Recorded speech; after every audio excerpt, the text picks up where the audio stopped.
Pai, muito obrigado pela vida do pastor Luiz, ó Pai, este homem de Deus que tem estado do nosso lado, este homem, ó Pai, que tem compromisso com a Tua palavra, com a Tua obra. Deus, que o Senhor use ele nessa manhã, como o Senhor tem usado, ó Pai. Que tudo aquilo que ele preparou, o Senhor traga à sua mente. E mais, ó Pai, tudo aquilo que o Senhor quer nos revelar através do Espírito Santo, usa Teu Filho como canal para ministrar aos nossos corações, ó Pai. Nós apresentamos a vida dele e te pedimos, fala conosco através dele, ó Pai, em nome de Jesus. Amém. Aleluia. Meu irmão, bom dia, Pai do Senhor. Você já cumprimentou quem está do seu lado e que não veio com você? Você já falou assim, Deus quer falar com você? Olha para ele e fala aí, Deus quer falar com você, meu irmão. Quem aqui vai ouvir Deus falar, diga aleluia, né? Queríamos agradecer a Deus pela oportunidade da escola, dessa festa, desse momento em que nós recebemos de Deus a condição de sermos verdadeiramente felizes. Eu estou usando essa expressão porque a nossa lição de hoje fala sobre a genuína felicidade. E o pastor Carlos, domingo, quando me convidou, aí eu olhei o título, eu pedi a Deus muita revelação. Preparando essa lição, eu estudei, eu fui, eu voltei, eu levantei hoje cedo, e eu mudei muita coisa, mas eu sei que Deus vai trazer para você aquilo que você precisa ouvir, aquilo que eu preciso ouvir nessa manhã, para que a gente possa ver, sentir, perceber, e principalmente você veio aqui para ser transformado. Repita comigo, eu vim aqui para ser transformado. Continuando, meu querido, quando a gente começa algum tema, a gente precisa primeiro trazer uma definição. Definição sobre felicidade, meu irmão, você vai encontrar muitas. Eu tentei fazer uma abordagem muito prática, muito daquilo que eu gostaria que expressasse, aquilo que eu penso ser felicidade. E eu gostei dessa abordagem, eu pesquisei em alguns livros, e a lógica dessa definição é a seguinte: felicidade é uma espécie de média do meu sentimento, é como eu me sinto quando nada de especial está acontecendo na minha vida, nem algo maravilhoso, nem algo ruim. Então é como eu vivo o meu dia a dia. Então eu criei a figura do felicímetro. Ficou bom, não ficou, pastor? Né? Como vai o seu felicímetro? Como está a sua felicidade? Ou seja, como você é quando nada de especial está acontecendo na sua vida. Eu acho que isso aí consegue trazer um detalhamento, um foco muito interessante. Como que você é no dia a dia, quando nada diferente acontece. Gostei dessa definição. Quando a gente fala sobre felicidade, eu coloquei algumas questões para a gente começar a ruminar, a gente fazer o que a gente chama de brainstorm, né? A tempestade cerebral. A gente precisa passar por algumas reflexões. Primeiro, é interessante como a insatisfação é a marca do ser humano. Então a felicidade, ela não está ligada diretamente ou fundamentalmente ao que eu vivo. O que eu quero dizer? Tem pessoas que passam por momentos difíceis ou por circunstâncias difíceis e que são felizes. E tem pessoas que têm uma vida que aparentemente é maravilhosa, é boa, não tem nada que as contraria e que são infelizes. O felicímetro dela está lá embaixo. E eu quero que você perceba isso. Então, meu irmão, felicidade não é ausência de problema. Repete comigo, felicidade não é ausência de problema. Talvez você crie essa definição, e é uma definição que não bate com o que a palavra de Deus diz. Porque olha só, eu estou falando de problemas que são da natureza humana, problemas que são situações que vêm sobre todos, aqueles que creem e aqueles que não creem. Então ter problemas não é sinal de infelicidade, e nem ter problemas e nem não ter problemas é sinal de felicidade. A gente precisa entender que a felicidade é alguma coisa mais complexa, mais profunda. Pense na sua vida e pense em situações que você enfrentou cheio de fé, cheio de vigor, cheio de ânimo, situações difíceis que você venceu. E pense, às vezes, eu estava pensando nisso, em situações bobas, situações que você passou que são insignificantes e que te deixaram profundamente irritado. Quem entende o que eu estou falando? Às vezes a gente tem uma coisa boba, uma coisa pequena que te irrita. E às vezes você passa por um problemão e você está cheio de fé. Eu lembrei no caso do profeta Elias, né? Elias, ele enfrentou os profetas numa situação grande e maravilhosa. E na hora que Jezabel ameaça ele, ele corre e foge. Coisas que são diferentes e que não trouxeram assim uma lógica que a gente pudesse entender. Continuando, meu irmão. Tem uma frase aí muito interessante de um dramaturgo, Oscar Wilde. Esse cara morreu em 1900, ele foi muito famoso pelas peças que escreveu, e ele trouxe essa frase que eu gostei muito. Ele disse o seguinte: no mundo há duas tragédias, conseguir as coisas ou não conseguir. Ou seja, o fato de conquistar só não vai me fazer feliz, porque o homem, após grandes conquistas, ele vai esquecer daquilo e ele vai buscar novamente algo que lhe traga sentido de vida. Quem entendeu, diga amém. Continuando, vamos lá. Esse texto ontem, ele me veio à mente, e ele para mim é uma espécie de síntese daquilo que nós queremos passar para você. Eclesiastes fala, isso é tremendo: tudo fez Deus formoso no seu devido tempo. Também pôs o quê? A eternidade no coração do homem. Essa que é a grande questão que pauta a existência do homem. Nós temos em nós um lugar, um vazio. Esse é o ponto central da felicidade. Esse é o lugar da felicidade. Deus nos criou com essa característica. A eternidade está no meu, no teu, no nosso coração. E nós precisamos colocar nesse lugar aquele que pode verdadeiramente nos fazer felizes. Eu quero que você entenda que essa é a essência daquela mensagem que a gente quer pregar hoje de manhã. Essa eternidade é que faz com que tudo aquilo que não venha de Deus, tudo aquilo que não expresse essa comunhão que tem que existir entre a criatura e o Criador. Porque qual é o pecado do homem? O homem, ele acha que vai encontrar em si mesmo a solução para os seus problemas. O pecado original nada mais é do que uma rejeição da origem do homem. É o homem dizendo para Deus: eu não preciso de você, eu sou feliz sem você, eu consigo alcançar isso que você chama de felicidade sem você. Deus fala isso para o homem. E não adianta, quando o homem coloca nesse lugar alguma coisa que não seja a essência de Deus, ele se sente eternamente insatisfeito. Quem aqui concorda, diga aleluia. Então nós precisamos entender essa realidade. Você tem, eu tenho, o homem tem um lugar que só pode ser preenchido pela presença de Deus. Fala para o teu irmão: só Deus te faz feliz, meu irmão. Fala para ele.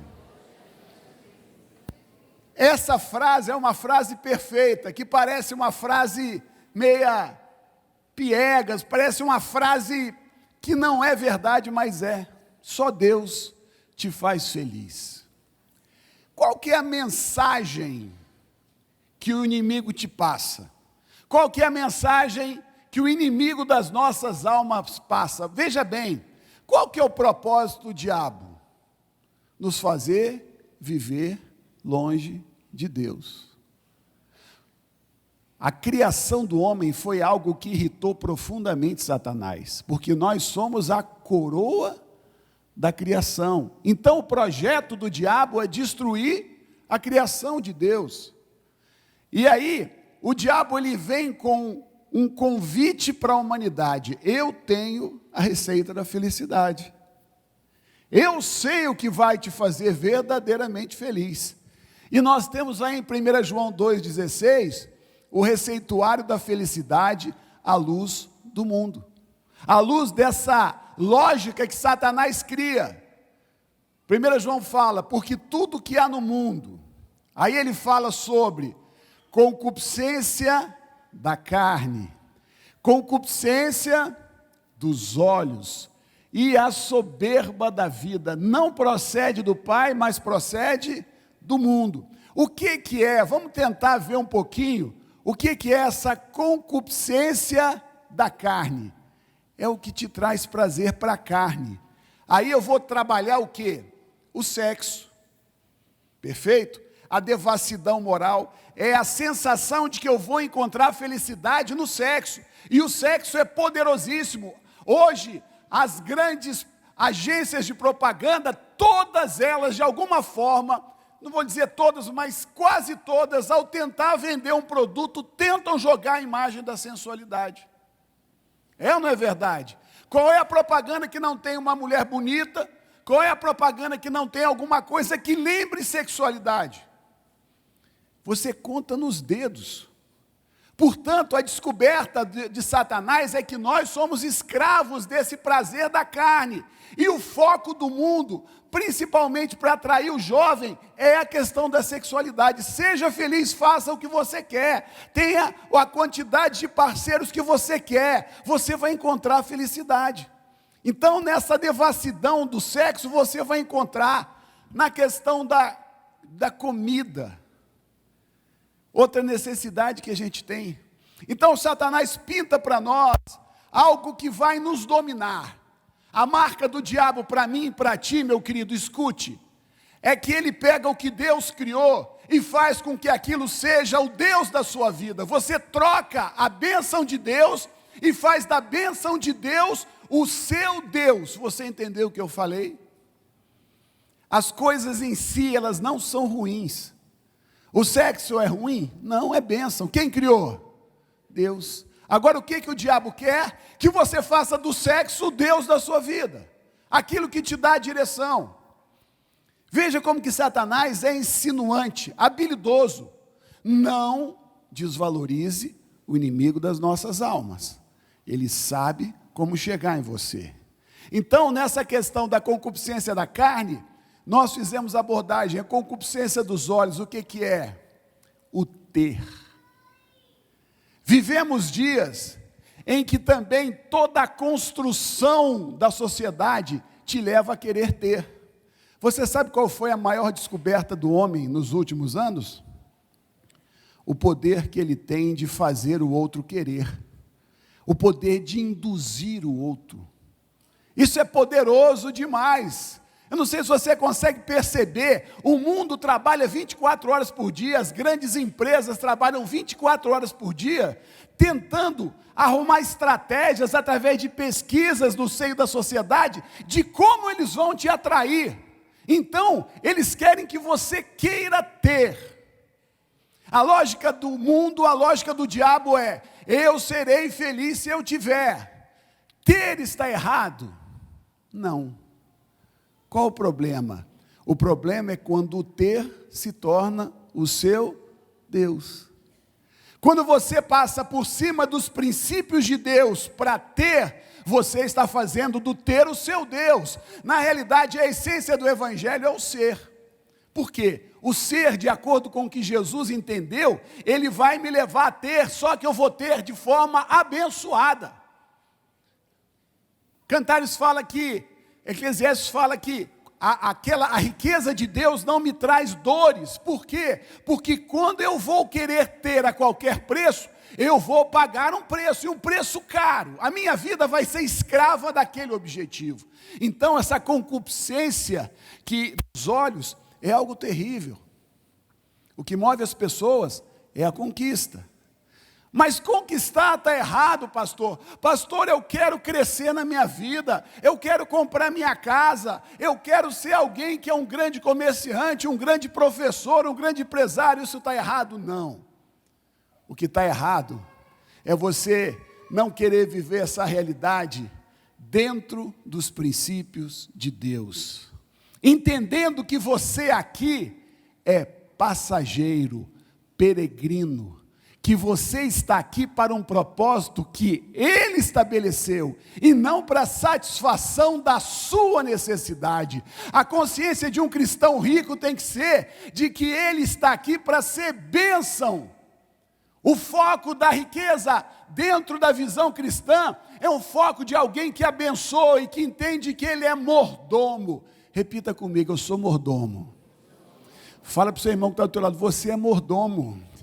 Quando você não entende que Deus é quem é o proprietário, você passa a ser alguém que vive a riqueza numa concepção demoníaca, diabólica e egoísta. Pastor, que isso? É verdade. Quando você não entende que tudo passa e que a tua riqueza não é nada diante de Deus, você está vivendo sob um prisma, sob uma visão errada. Então, a concupiscência dos olhos é terrível.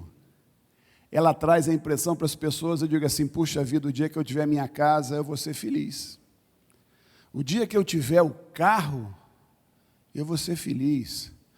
O dia que eu tiver um bom emprego, eu vou ser feliz. Cuidado, não é bem assim. A soberba da vida é o desejo de ser o maior. A soberba da vida é aquele sentimento que você tem, que você precisa e quer que todos estejam se curvando diante de você. Pastor, a Bíblia não fala que nós somos sal, que nós somos luz. A Bíblia não fala que eu tenho que querer mostrar o meu Pai. É verdade. Mas a soberba da vida faz com que você não queira mostrar o seu Deus, mas você queira mostrar a si mesmo. Davi, 1 Crônicas 29, a gente às vezes não entende, porque Davi, se você for analisar a vida de Davi, Davi teve erros grandes com a sua família, não foi? Não cuidou de Absalão, fugiu dos problemas, foi um adúltero, não foi? Mas uma coisa Davi tinha consciência de que o seu reinado lhe fora dado por Deus. Quando Davi prepara em 1 Crônicas 29 a sua oferta, na oração ele diz para Deus: olha, Senhor, eu sei que eu não sou digno, eu sei que tudo que eu tenho foi o Senhor quem me deu. Aquilo era verdade, no mais profundo, no âmago da alma de Davi. Davi sabia, Davi sentia que aquilo que ele tinha e que era uma riqueza, humanamente falando, tremenda, não vinha dele. E esse é o ponto. Não é desvalorizar o homem, mas é entender que o homem é mordomo, é entender que quem te dá é Deus, que quem te abençoa com a vida é Deus, que quem te dá capacidade é Deus, e que a tua luta cada dia é entrar dentro dessa comunhão com Deus, para que você tenha as estratégias de Deus. A concupiscência dos olhos é algo que domina o homem, a vaidade humana. O desejo de ser grande e de ser melhor que o outro.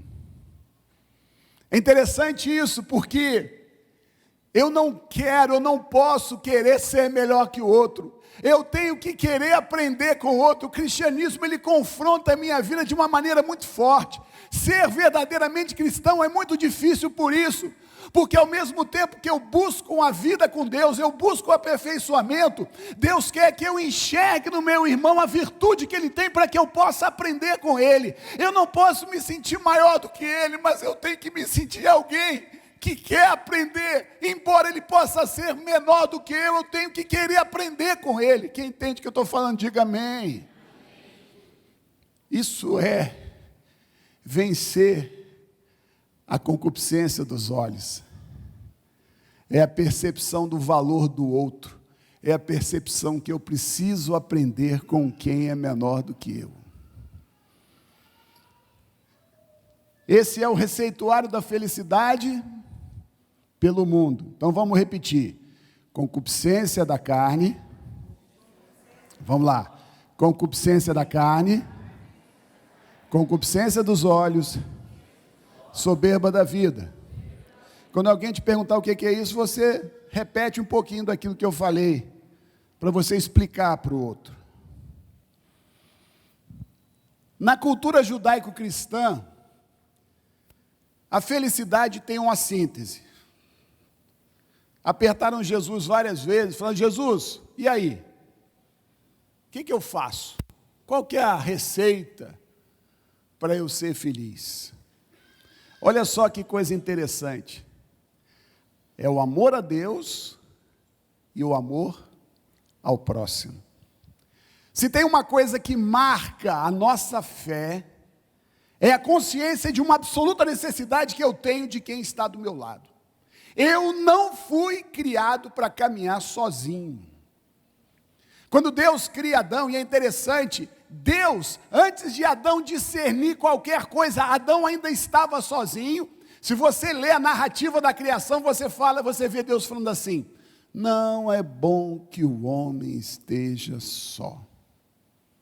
Aquela questão não é só no aspecto da sexualidade. Aquela questão é uma questão de precisar de alguém que nos complete.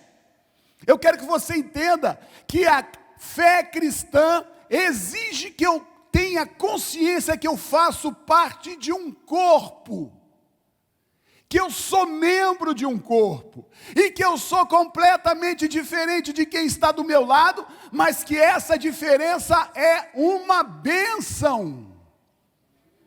Repita comigo: as minhas diferenças em relação ao meu irmão são uma bênção. Gente, isso é tremendo. Eu estava conversando ontem com a Lívia, a gente saiu à noite, a gente foi no shopping, e eu sou muito assim, observador, e eu vejo como que eu sou diferente, como que as pessoas são diferentes de mim, e cada um satisfeito. Eu não sei se você já parou para pensar nisso. Quando você olha no seu círculo de relacionamentos, você vê como que as pessoas são diferentes, como elas têm projetos diferentes, como elas reagem diferentemente diante das mesmas situações, mas como nós todos fomos colocados dentro de um corpo, ou seja, as nossas diferenças são trazidas por Deus. Deus, Ele é o Deus da diversidade, e essa palavra tem que ser tomada no sentido mais santo que existe. Porque a palavra diversidade hoje tem sido completamente distorcida para coisas que Deus não tem. Diversidade é diferença. Paulo fala que nós somos reflexos da multiforme sabedoria de Deus. Cada um de nós é um poema, uma poesia de Deus. Cada um de nós tem detalhes que são nossos. Ninguém é igual a ninguém. Deus nunca quis nos tratar como mais um. Deus sempre quis nos tratar como o. Você entende o que eu estou falando? Então Deus te vê de forma especial. Fala comigo: eu sou especial para Deus. Oh, meu irmão, nós precisamos entender isso. Entender que eu sou alguém único, e que dentro desse projeto maior que Deus arquitetou, tem um lugarzinho me esperando. Quem aqui já montou quebra-cabeça? Meu irmão, a forma das peças de um quebra-cabeça é algo aleatório, não é? É como se eu pegasse uma figura e saísse cortando essa figura. E só cabe uma figura ali.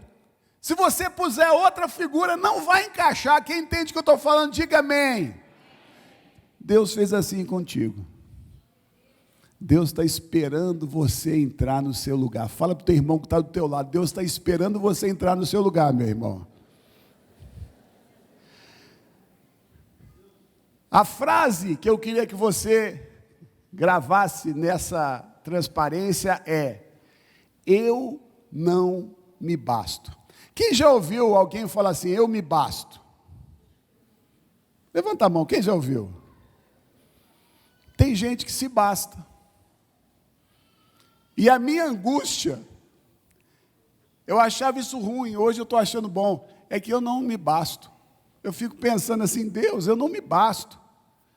Quando você começa a se olhar à luz da palavra de Deus, quando você começa a se ver diante de Deus, a primeira coisa que eu percebo é que eu não me basto, que eu preciso de Deus, que eu preciso mudar, que eu tenho dificuldades, que eu tenho limitações, que eu tenho inclinações ruins. Isso te faz buscar ajuda. Não seja alguém que cultiva uma espiritualidade que de maneira enganosa pode te levar a achar que você se basta.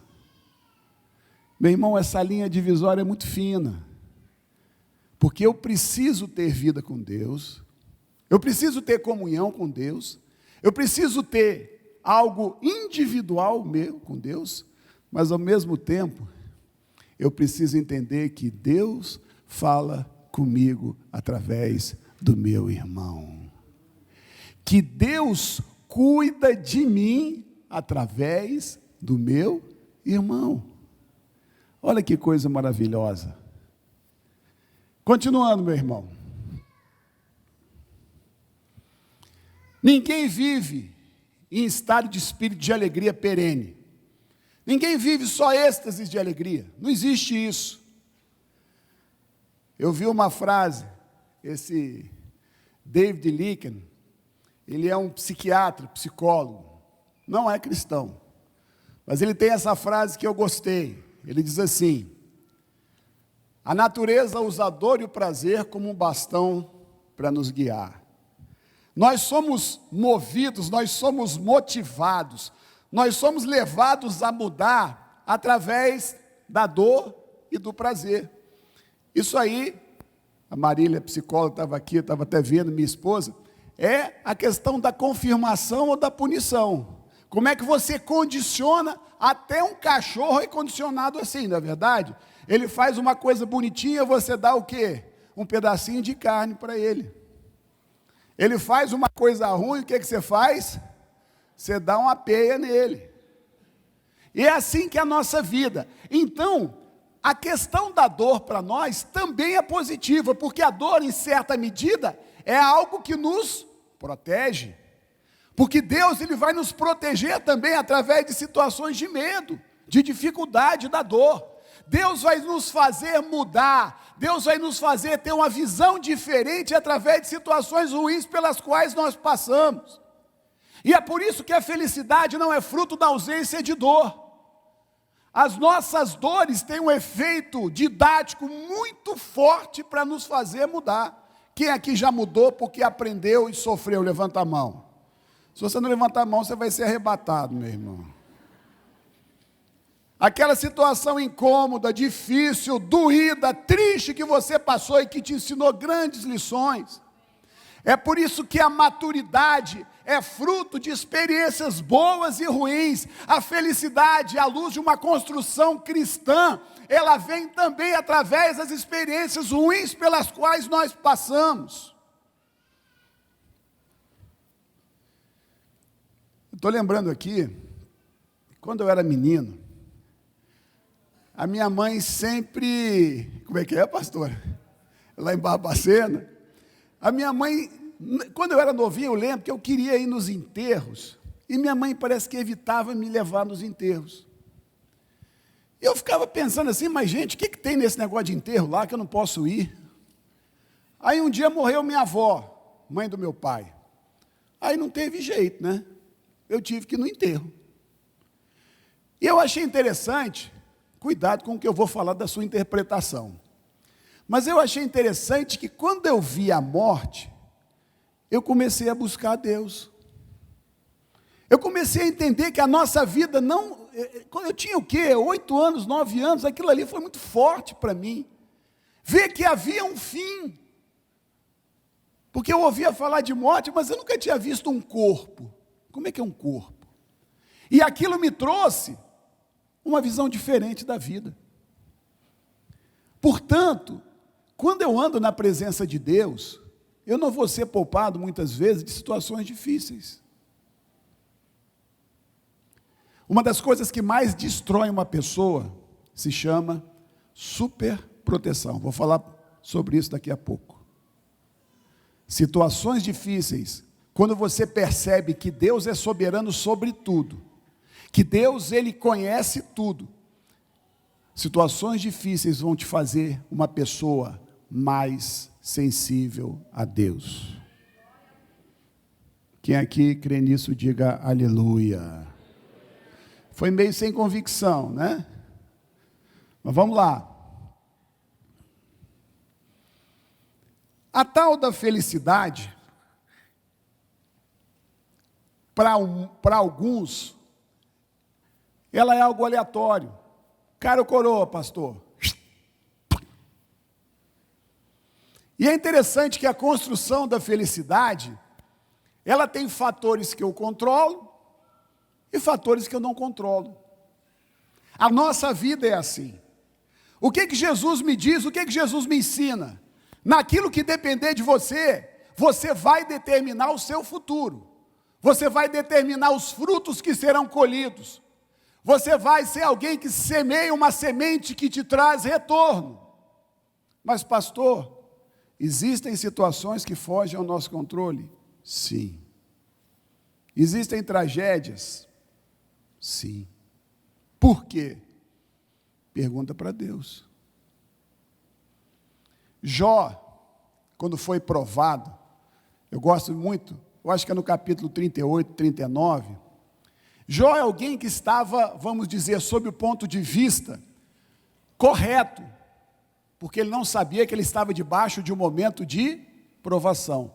Ele chega para Deus e começa a colocar os seus porquês. Deus não respondeu nenhum deles. Deus fala assim: Jó, vem cá. Esse texto é lindo. Deus fala assim para Jó: Jó, onde é que você estava quando eu criei os mares? Onde é que você estava quando eu fiz os astros? Onde é que você estava quando eu separei as aves? Quando eu fiz tudo o que eu fiz? Jó, a resposta é: Jó, você não consegue entender tudo. Aí Jó, no capítulo 42, ele traz uma resposta maravilhosa. Ele fala assim: eu te conhecia de ouvir falar, mas agora meus olhos te veem. O que eu quero te falar, o que eu quero te dizer nessa hora, meu irmão? É que de fato na nossa vida, naquilo que depender de ti, você tem que ser alguém que escolhe, que determina. A tua vida não é um grande acaso, a tua vida não é um acidente, a tua vida não é uma sequência de situações que não tem uma razão de ser. Tudo tem uma razão de ser. Meu querido, não ignore a realidade, a efetividade do mundo espiritual. Ele existe e ele é mais real do que essa luz que você vê com os teus olhos.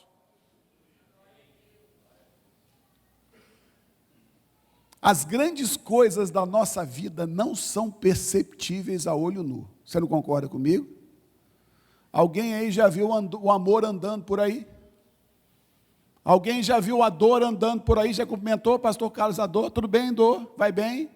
Né? Ele é loura? Ele é morena? Alguém já viu a tristeza? Bateu um papo com ela, falou: ô morena, eu pensei que você era mais alta.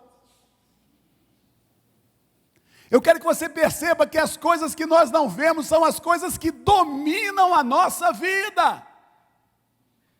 E que essa visão materialista que Satanás tenta nos impor, ela é algo falso, enganoso, que tenta te levar a ignorar a realidade de um Deus que te persegue a cada dia, de um Deus que olha para você e te diz: eu te amo, e tenta te atrair a cada dia. Aí você fala assim: Deus, mas por que eu sofri isso? Por que eu sofri aquilo? Não te cabe saber o porquê, te cabe fazer com que aquilo seja um motivo para que você seja bênção. A lógica de Deus é que você aproveite cada situação para mostrar que a tua fé é algo vivo e verdadeiro. A lógica de Deus é impactar as pessoas pela sua capacidade de entender que você não sabe os porquês, mas que você é amado por Deus. Essa que é a lógica. eu construo minha felicidade. Eu semeio. Os imponderáveis existem, os inesperados existem, mas no que depender de mim, eu vou ser feliz. Repete comigo, do que depender de mim, eu vou ser feliz. Fala para quem está do teu lado, seja feliz. Olha para ele e fala, seja feliz. Em nome de Jesus.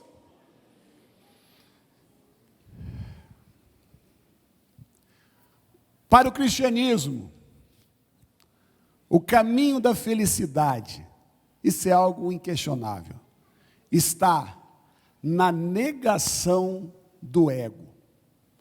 Viver para os outros e servir. Quando eu falo viver para os outros, não é que você vá negar-se a suprir as suas necessidades, mas é porque você vai entender que a sua necessidade vai fazer com que você seja alguém que busca e depende do outro. Você entende o que eu falo? Isso é tremendo. Deus, Ele criou uma lógica que me faz, quando eu sou sensível a ela, ser verdadeiramente feliz.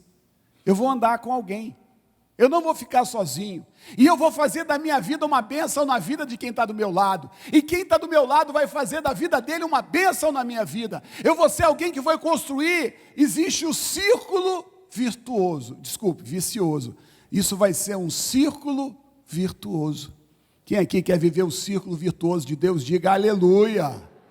Então é impressionante, porque essa receita é absoluta insanidade à luz do mundo. Você não concorda comigo? Mas é interessante, eu estou fazendo um curso, um MBA em Master Coaching. Pastor, o que é esse negócio de coaching? Resumindo, coaching é uma pessoa que se prepara para ajudar o outro a atingir objetivos. Aí, você sabe o que esses grandes cientistas dessa área do relacionamento humano fazem? Eles pegam a Bíblia e começam a criar teorias baseadas na Bíblia, mas sem Deus. Eu fico impressionado.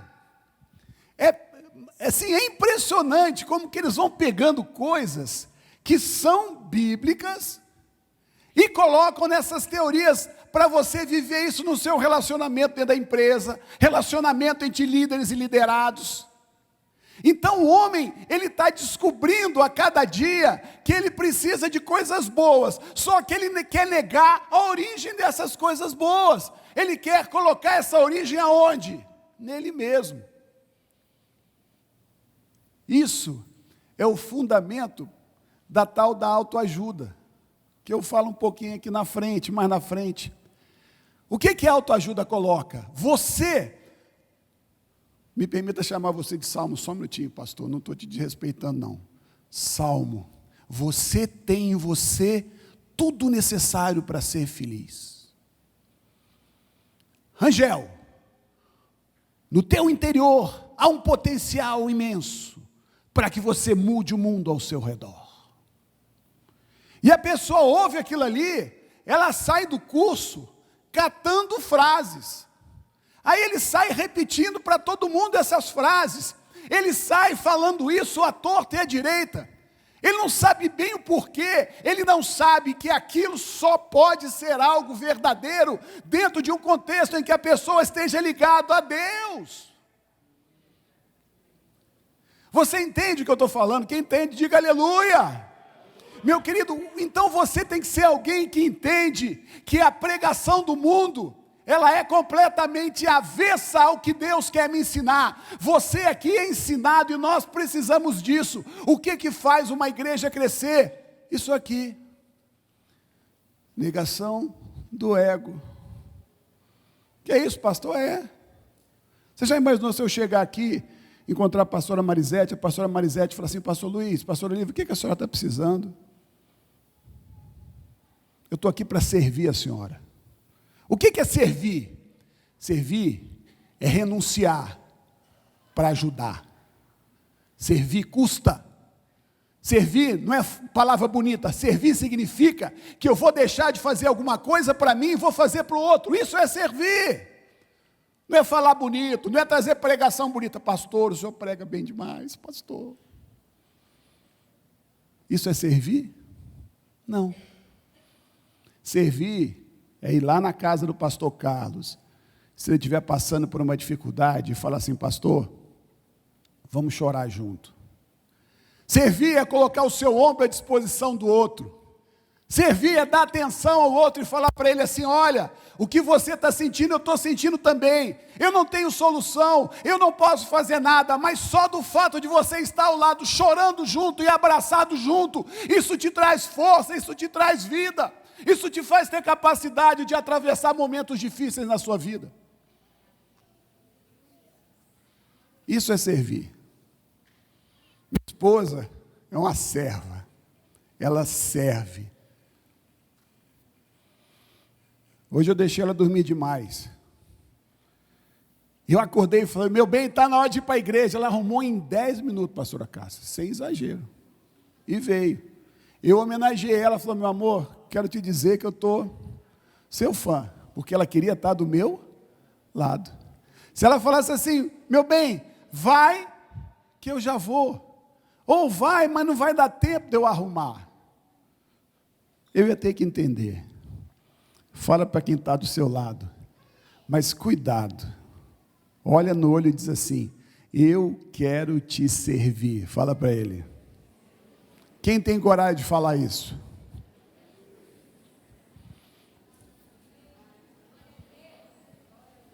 Vamos lá. Continuando. Minha capacidade de ser feliz passa pelo meu domínio próprio. Quem é que te dá domínio próprio? Domínio próprio está na Bíblia, em que contexto? Quem lembra? O que o domínio próprio é? Fruto do Espírito. O que eu aprendo em relação à construção da felicidade? O meu felicímetro vai aferir uma quantidade maior de felicidade, quanto mais eu tenho a capacidade de enfrentar situações difíceis e dominar os meus ímpetos, e dominar a minha tristeza, e dominar a minha indignação, e ser alguém que não vai trazer o fruto que não vem de Deus. Isso é fácil? Não. Capacidade de superação. Isso é importante porque a nossa vida, ela vai ser pautada pelos momentos difíceis pelos quais você passou. O que eu quero te dizer? Se nesses momentos você teve a atitude certa, você cresce. Caso contrário, você fica estagnado. E o que Deus quer é que você seja aprovado.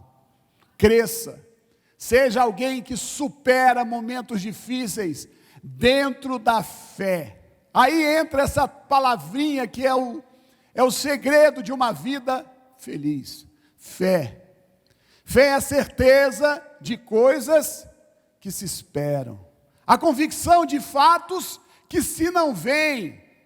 É aquilo que nós ouvimos dizer e que nós não vimos ainda, mas nós acreditamos que aquilo é a mais pura, nua e crua verdade. A fé é um recado de Deus. Repete comigo: fé é um recado de Deus. Isso é forte, isso é poderoso, isso é transformador. Isso é acreditar naquele que te trouxe aqui nessa manhã. Isso te faz alguém que transforma o problema numa realidade menor, porque a tua fé te faz crescer diante do problema. A questão da fé não é que o teu problema fica pequeno, é porque você fica grande. Quem entende o que eu estou falando, diga amém. Eu descobri que fé não faz problema ficar pequeno, não. Fé te faz ficar grande, te faz ficar forte. Fé é uma ferramenta que te faz ter capacidade de resolver o irresolvível, porque Deus está ali.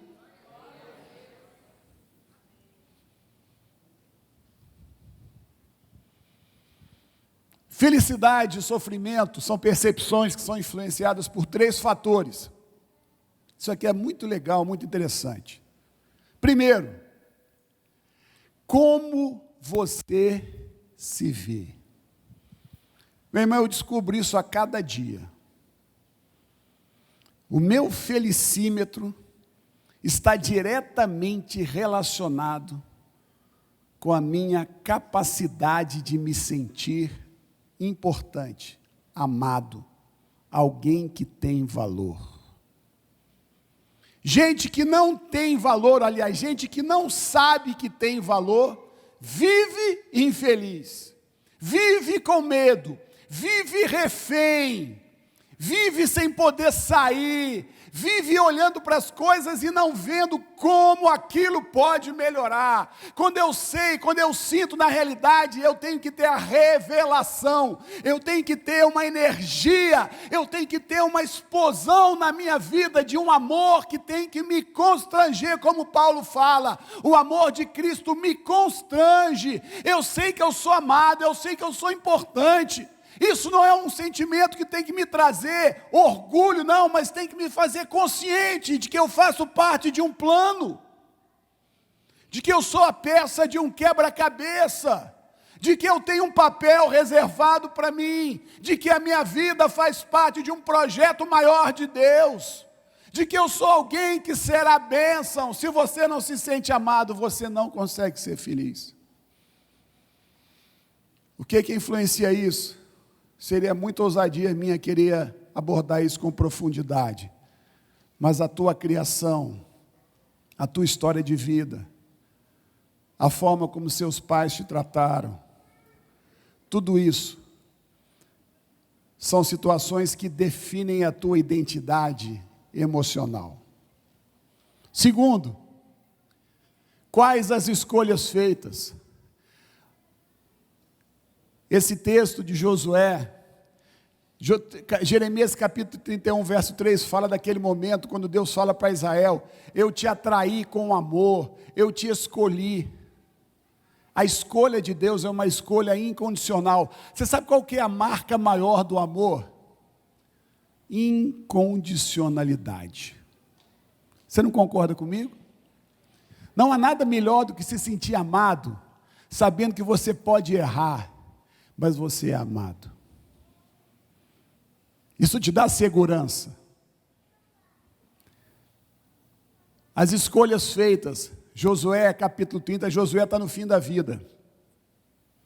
Josué é um cara que eu admiro, eu gosto de gente que guerreia, particularmente eu sou fã dos grandes generais, daqueles que vão para conquistar, daqueles que conseguem superar. Josué chega, o negócio é o seguinte, gente, eu estou aqui, e vocês têm diante de vocês a escolha, a morte e a vida.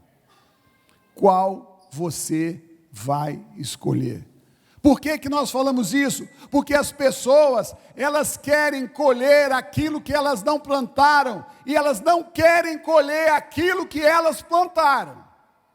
Meu irmão, se tua vida está ruim, está te incomodando, a culpa sabe de quem que é? Levanta a mão assim comigo, faz assim comigo. Agora aponta para você e fala assim: a culpa é minha. Então, meu querido, a culpa é tua. Perceba isso. Tuas escolhas determinam a tua felicidade. Terceiro, na realidade é uma consequência das escolhas. Como você vê o outro.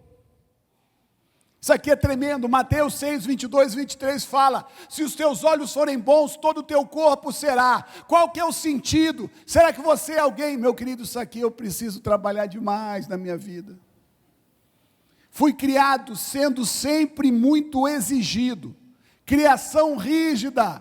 Preto é preto, branco é branco. Então, não tem jeito. Ótimo, isso é bom? Ótimo. Só que Jesus, ele aperfeiçoou um pouco.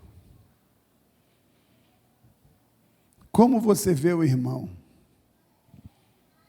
Quem aqui acha que tem tendência para julgar, pisca os olhos.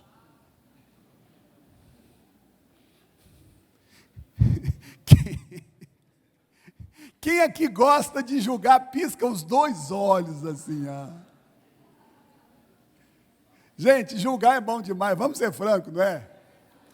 Rapaz, aí a gente solta aquelas pérolas assim, tipo, rapaz, mas aquele cara ali é equilibrado, né? Ele pensa igualzinho a mim. Aquele cara ali, pastor Salmo, presta não, diferente de mim.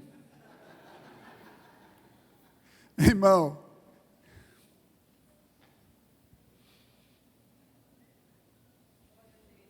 o que Jesus quer, isso exige que eu sofra. Mas o que Deus quer é que eu olhe para o diferente e veja a virtude nele.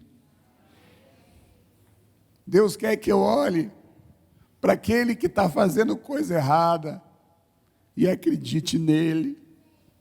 Não é fácil, meu querido, não é fácil.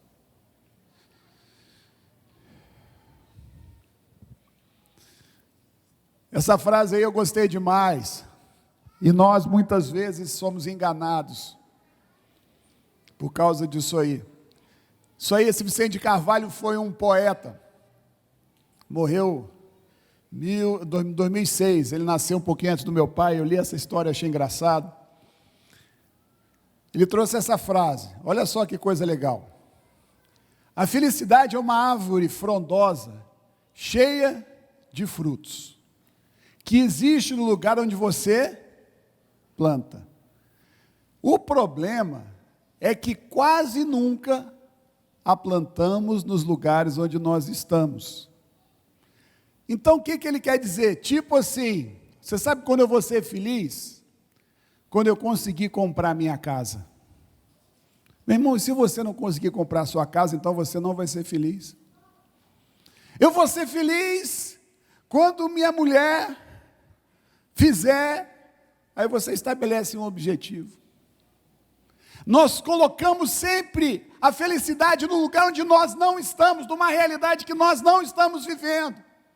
E nós vivemos reféns desse desejo de ser feliz, e nós não entendemos que a felicidade está na jornada e não na chegada, que está no caminho e não no destino. Esses momentos épicos da nossa vida são muito poucos. Meu casamento, o que foi bonito não foi meu casamento, mas foi viver 30 anos com a Lívia, a cada dia vivendo o amor de Deus. A minha formatura foi um momento importante, mas eu trabalho há 30 anos do mesmo jeito, por causa do conhecimento adquirido naquele curso. Então não jogue para o futuro aquilo que hoje você pode viver, valorizando aquilo que Deus já te deu. Não atrapalhe, não se atrapalhe, não seja pesado para você mesmo. Quem entende o que eu estou falando, diga aleluia. Você já parou para perceber a bênção que Deus já te deu? Você já parou para olhar o quanto você tem sido abençoado? Você já parou para pensar que o simples fato de estar aqui nessa manhã é sinal de bênção? Você podia estar doente. Você está aqui, meu irmão, na casa do Senhor. Cuidado, não coloque a felicidade no futuro. Eu peguei essas duas frases, eu gostei dessa de baixo. Os caminhos existem para as jornadas e não para os destinos. Valorize por onde você está passando, é a hora que você vai viver a felicidade. Inimigos da felicidade, vamos lá, rapidinho, autoajuda, já falei. O homem busca em si mesmo a solução para os seus problemas, não aceite isso. Ou acrescente, aqueles que vierem te falar sobre autoajuda, você fala, eu conheço a fonte da felicidade, eu conheço a fonte dessa força que me faz poder transformar o mundo. Existe um livro de autoajuda que é Como Conquistar Pessoas. O outro é Como Atingir Seus Objetivos. É cheio de técnica. Tudo copiado da Bíblia, só que sem Deus. Superproteção. Meu querido, não seja imaturo, acredite no outro. Não queira viver para o outro aquilo que ele tem que passar. Não poupe as pessoas das dificuldades que elas têm que vencer. Não seja alguém que não deixa o outro amadurecer. Não seja um assassino do seu irmão. Não roube dele a sua maturidade. Não roube dele a sua capacidade de ser um vencedor. Não ignore a importância do mundo espiritual. Já falei sobre isso. A questão da ambição ou da concupiscência. O problema não é querer mais, o problema é fazer com que esse projeto seja algo que domina a sua vida. Não deixe isso acontecer, já falei isso. E Tiago 4 fala sobre a motivação errada, justamente à luz de um desejo que está pautado pela concupiscência. Tiago fala que vocês não vão receber porque vocês pedem mal, pedem para os vossos deleites, para os vossos prazeres, e não na visão de quem é mordomo. Amor ao dinheiro, entra nesse contexto. Pessimismo, eu queria gastar rapidamente aqui 2 minutos. O modo como nós encaramos a vida vai determinar como nós vamos ser. Tinha um desenho, eu estou tentando lembrar, é esse mesmo, pastor, eu estou tentando lembrar de quem que era, eu lembrei da frase, mas não lembrei do autor, que as pessoas ficavam só vendo e lamentando. É hiena, mas tinha o nome do desenho, né? Então assim, será que você é uma hiena dessa? Pastor, o senhor está me chamando de hiena? Não, meu irmão, estou te comparando com uma hiena, né? Eu estou querendo que você aprenda que você não pode ser aquele, ó céus, ó vida, ó que tristeza, como que isso só acontece comigo? Você começa a repetir aquilo. E 2 textos interessantes, Provérbios 23, 7, porque como imagina sua alma, assim ele é, e aqui, Jó 3, 25, aquilo que temo me sobrevém, e o que receio me acontece. Continuando. Incredulidade, meu querido, a incredulidade, ela impediu o mover de Deus, impediu que Jesus fizesse sua obra na sua cidade. Incredulidade é dizer, eu não acredito, Senhor, que o Senhor é capaz de mudar essa situação e de me usar. Você fecha a porta, porque sem fé não tem milagre. Repete comigo, sem fé não tem milagre. O pecado, meu querido, ele nos afasta de Deus. Eu gostei dessa frase aqui, ele me faz escravo de quem me odeia. Repete comigo, o pecado, vamos lá, o pecado me faz escravo de quem me odeia. Não esquece disso não. Para ser feliz, vamos lá, autoconhecimento. A gente não tem tempo para fazer essa abordagem, mas o conhecimento de nós mesmos é um requisito fundamental para que eu possa mudar, melhorar, crescer, amadurecer e ser o que Deus quer que eu seja. Sem você se ver, sem você perceber quais são suas dificuldades, seus medos, seus defeitos, suas frustrações, seus traumas, suas tristezas, você não consegue enfrentar e não consegue vencer. Percepção de como a fé é a âncora da nossa vida. Conclusão: precisamos vencer o pecado, o mundo e o diabo. Interessante que o pecado, ele tenazmente nos assedia. Quem domina o pecado? Sou eu, através do Espírito Santo. O mundo é esse sistema.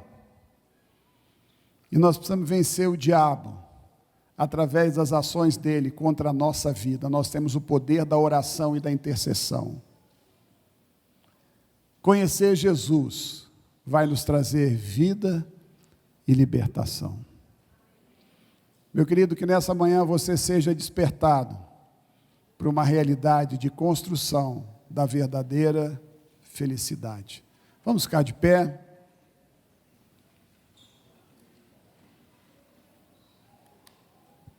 Queria orar. Vamos orar. Senhor, que a tua graça, que a tua bênção, que o conhecimento da tua palavra possa mudar a nossa vida, Pai, e possa nos fazer a cada dia mais parecidos com o Senhor. Todos os enganos, todas as mentiras que Satanás constrói, Pai, para nos afastar do teu projeto, que nós possamos discerni-los um a um. Senhor, eu declaro sobre cada família, sobre cada pessoa, a revelação daquilo que Satanás tenta fazer. E eu declaro a sensibilidade à tua voz, em nome de Jesus. Vamos dar salva de palmas para o Senhor.